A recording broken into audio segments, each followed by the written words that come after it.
Listos? Xa. E agora estamos Irene, Marceu e todos con Fina Casal de Rei e vamos contar un pouco da súa vida. Como Fina naceu en Xeve, sabemos moitas cousas dela. Ela contounos a última vez que estivo no colexio que o meu avó, o señor Vicente, dáballe caramelos cando ela era pequena. Daquela non había biblioteca onde ela vivía e que ler libros co título de matemáticas ou xeografía era case un pecado. Que os seus primeiros contactos coa literatura foron a través do seu pai ou da radio, que eran como os seus libros. Cando remateu o bacharelato, puido escoller entre ser costureira e facer maxisterio. Fina decidiuse por maxisterio, estivo dando clases ata hai pouco. Ten escritos moitos libros para lectores de todas as idades, nos que contan as súas experiencias, pero tamén escribe coa imaginación e a fantasía que lle andan a dar voltas na súa cabeza. Compuxo obras de teatro que foron representadas polos seus alumnos e por moitísimos máis. Tamén ten investigado sobre a cultura de Galicia e os seus nosos costumes, co seu home Mariano García. Sobre todo da gastronomía da nosa terra e das festas que nos gustan os galegos, as de moito comer. E por se non sabedes, gañou moitos premios, entre outros O Premio Nacional de Literatura Infantil e Juvenil polo libro O misterio dos fillos de Lúa. ten sido varias veces candidata ao premio Astrid Lindgren e tamén foi incluída 2 anos na lista dos White Raven, un premio alemán moi importante. E por se fora pouco, agora tamén se dedica ao cine. Participou no guión das curtas Querido Tomás. 2 letras e garuda, e ata foi actriz nalgúna delas. Se queredes saber máis, consultade na súa páxina web. E agora os nosos compañeiros van a facerlle unhas preguntiñas a Fina Casal de Rei. Primeiro aplaudimos, non?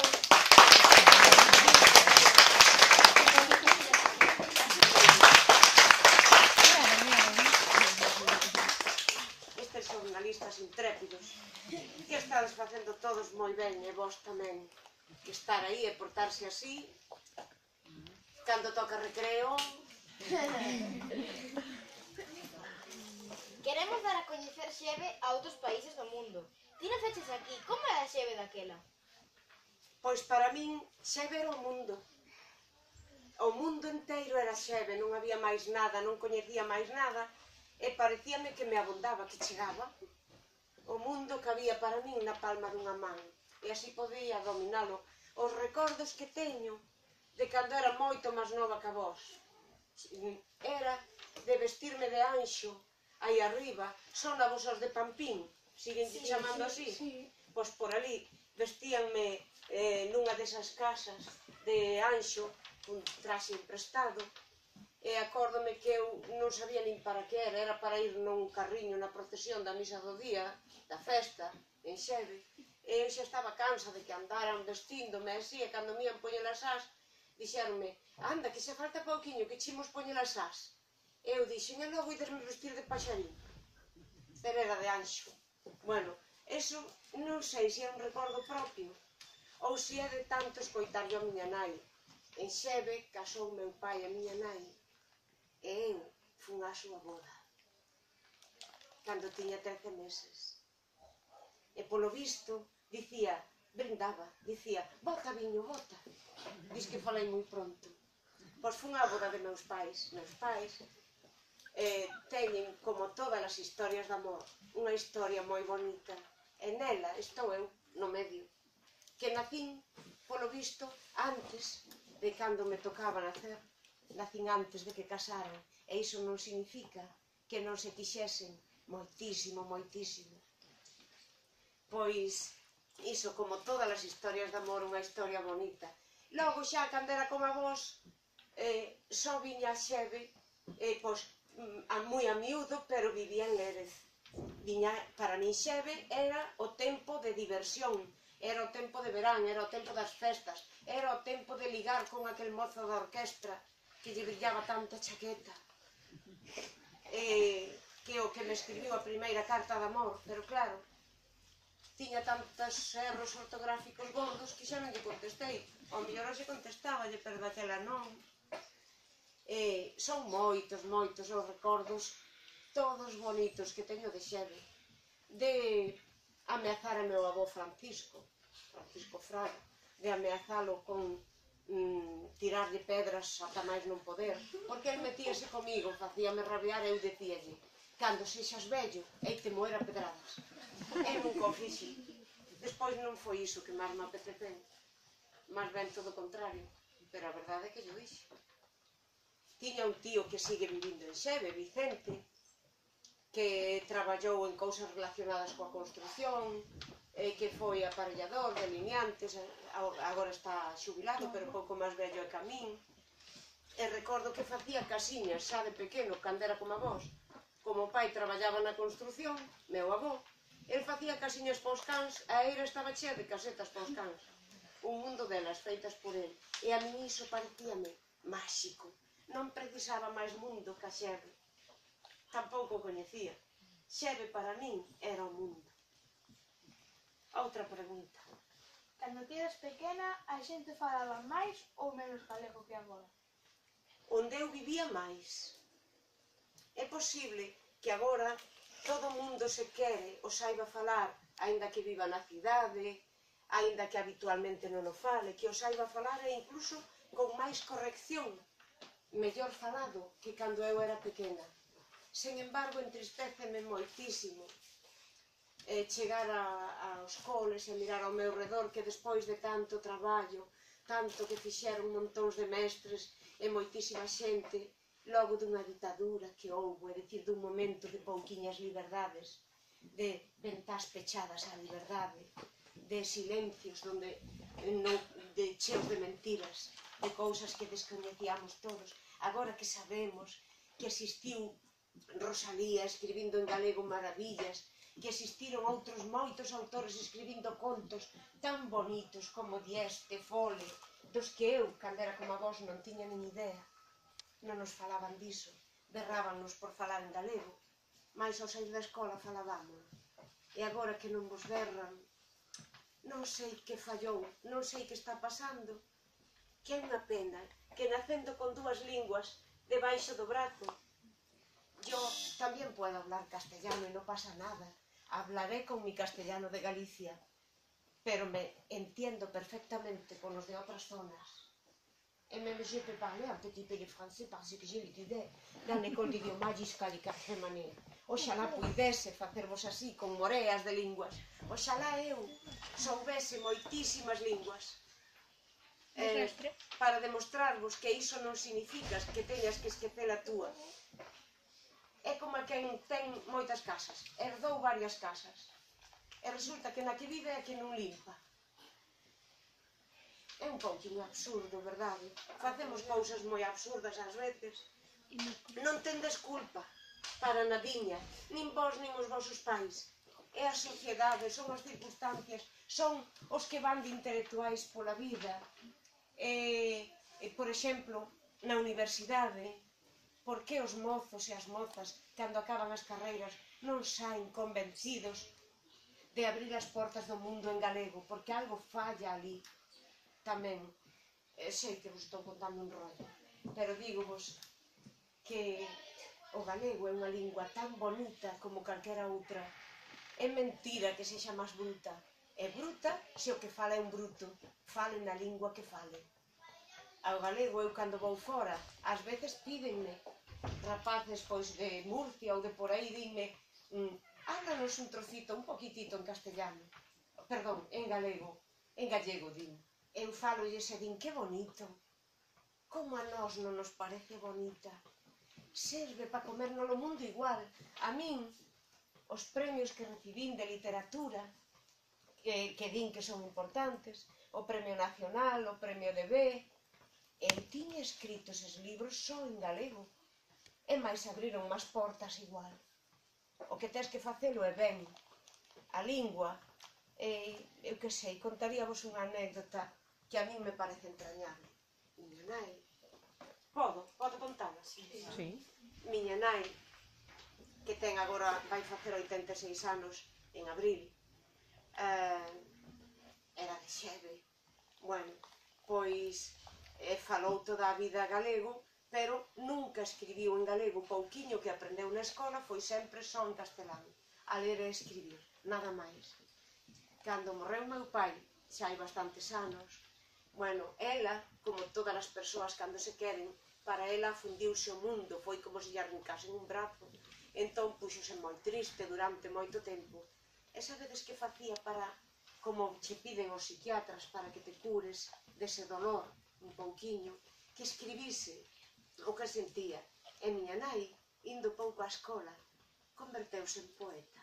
Algúns dos seus poemas están publicados en revistas así, digamos, parroquiais, ou, bueno, en Cedo Feite, así, que non que teñen o seu mérito. Bueno, son poemas que lle saen da alma, de verdade de dentro, que aínda unha persoa estudada, entendida, aínda lle nota ese valor de que din dende dentro, dende as tripas, aunque literariamente non sexan unha gran cousa. Están en galego. Ela non aprendeu a escribir en galego. Pois ela escribe eses poemas que aínda sigue escribindo, a súa autobiografía. Aí sigue, pois en galego, porque tiverla como presa, como se tivesen as mans atadas, ou como se atasen un cabeliño, e soltano, e despois anda a choutos como Antoliño ata que se... Pois miña nai está como nese momento de podo escribir en galego que me dé a gana. Oxalá non o deixedes morrer, de vos depende. Os que lle dá igual, que importa? Que barbaridade, que mágoa cada vez que morre unha palabra. Dicía Manuel María, cada vez que deixamos morrer unha palabra, o universo inteiro, xa que falamos do mundo, dóese de orfandade e desamparo. Non deixedes morrer a lingua, é bonita, como todas as linguas, pero que ademais é nosa. Ata se nos dá gana de ir a outro sitio e outros falan en linguas que descoñecemos, nós falamos en galego e tampouco saben que dicir, que se chinche. Así facían uns alumnos meus cando era oitavo de XB, segundo da ESO, nunha excursión a Madrid, falaban en galego, porque foi unha época de moito ferver coas ganas de defendelo, e dicían, así non nos entenden, profe, que se chupen, podemos dicir deles o que nos dé a gana. Dicimos, mira ese mamón que vai por aí, que pinta tempo, non se enteran. Perdón por ser tan longa nas respostas. Despois hai recreo, Outra pregunta. Dixeron as profes que despois recreo. Ata ahora sei. Os teus libros son en galego. Eres membro da Real Academia Galega. Como podemos facer que, rapazada, falemos máis galego? Pois... falando, sabes, queréndolle, aprendendo un chisquiño, que parece que é un lío, un rollo. Formación do galego na escola, que rollo, parece que meteches unha tarteira. Un pouco de lingua dos ligures, dos ilirios, dos celtas, botamoslle latín moito, vamos, das outras así unha copiña, de latín un garrafón. Logo botamos un pouco dos árabes, dos visigodos, dos... remexemos, probamos, anda, sabe a galego. Bueno, pois creo que coñecer un pouquiño das nosas orixes súbenos esa estima, esa non o desprezamos. Sabíades que o galego na Idade Media falábano os reis, escribíano, falábano, dende os máis nobres hasta o máis humilde, digamos, dende os mineiros aos ministros. Todo o mundo falaba galego e escribía galego, escribían unhas cantigas con música e todo, das que non soubemos ata moitísimo máis tarde. Non sabíamos nada do importantísimo que fora o galego. Ata xente que non era daqui ten escrito cousas en galego. Por exemplo, Federico García Lorca escribiu en galego poemas onde fai bailar a lúa na Quintana dos Mortos. Foi super importante. Que nos pasou para quitarlle importancia? Que nos pasou? Pois hai motivos, hai unha historia onde non lo prohibiron, pero os cataláns fixeronlle menos caso a esas prohibicións, foron máis listos que a nós. Non lle fixeron caso, e seguiron defendendo, e ti vas alí, e son os de clase alta aínda os que máis lo defenden. Pois sexamos importantes e defendámoslo. Como faríamos? Pois falando e pensando que nós temos a gran fortuna de que podemos, dende pequenos, dominar o galego e o castelán sin tantísimo esforzo, non é certo? Non poñer a tele e se vos gusta o que estades vendo, cambias de galego, da galega a outra, e nin te decates de que estás noutra lingua, é certo ou non? Estás cambiando para a galega, por exemplo, e se o que estás vendo che gusta moito, nin te decates, isto é en galego, agora vou cambiar, isto é en castelán. Nin te decatas, porque os galegos, unha cousa que nos pasou mal, a fixo, hai que mirar o lado bo, que nos convertésemos en traductores instantáneos, pero cunha rapidez. Eras capaz de estar pensando en galego e de contarle a un veciño así. Fun ao médico e díxenlle: doutor, doime aquí. E vai o médico e dime: pois póngase allí. Porque o médico falaba en castelán nos contos, non sabes? Eran, si falasen en galego. Se os que saen da universidade, toda esa xente que se supón tan preparada. Este é o recreo? Sí, no, xa entraba de recreo. Ainda a tocar pasa aí doutro. Sí. Tranquilos. Pois,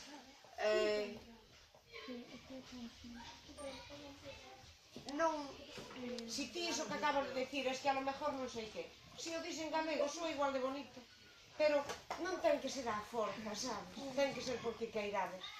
Nada se consegue prohibindo ou empuxando pola forza. A quen lle gusta que o empuxen ou quen prefire camiñar libre? Nadie. Todo o mundo prefire camiñar libre, verdade? E ninguén lle gusta que o empuxen.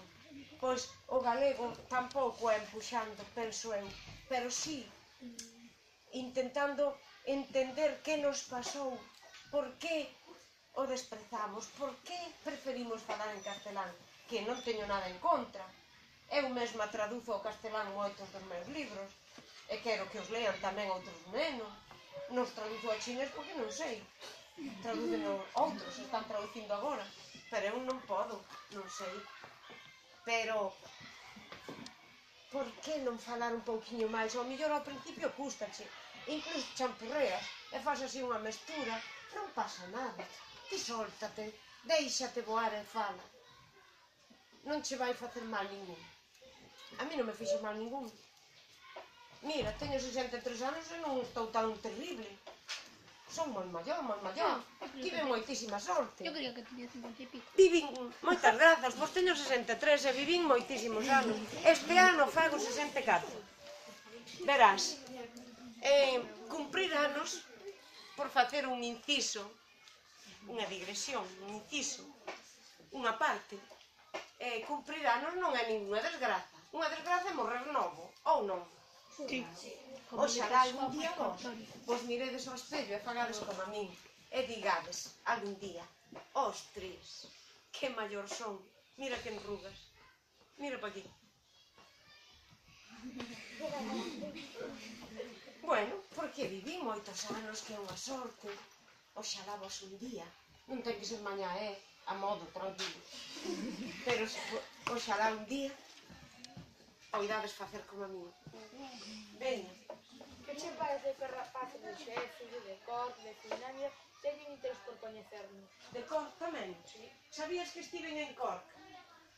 Estiven pouquinho tempo, pero estiven falando de autotraducción. Que vos parece? Que pareceme estupendo, pareceme demostrar que o mundo, en canto vas abrindo as portas e vas coñecendo, decataste de que non é tan grande. É dicir, que podes estar en contacto con outras partes do mundo e compartir experiencias, e coñecer cousas do outro, e ti dar a coñecer as túas, como estás facendo, e acabas dándote conta de que efectivamente o mundo non é tan inmenso, non como aquel de Xeve, que un día saiu por primeira vez aquí e chegou ali abaixo a Couso de Lérez e dixo, foi andando e dixo: ostra, que grande é o mundo, e dixeronlle: por dis que ainda hai outro tanto.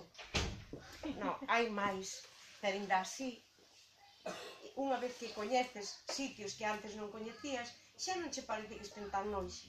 Non vos pasa que a primeira vez que vas a un sitio pareceche que tardaches moito en chegar? Dixe, que lonxe era. E cando vas outro día xa che parece que non era tan lonxe, porque coñeces o camiño. Pois, Pareceme que coñezades a outras culturas, que vos que miredes o que hai de diferente e o que hai de común. Iso enriquece-vos moitísimo e felicito as vosas profes, os vosos profes que fan iso, e a vos é unha sorte que teñades esas experiencias. Iso vai vos acordar moito máis que o de onde está o lexeme e o sementeme, eses nomes tan raros. Outra pregunta. Para rematar, e como sabemos que és unha muller moi polifacética, podes falarnos... Como as túas profes, e como a túa nai, igual. Podes facernos podes facernos contarnos algo dos teus proxectos?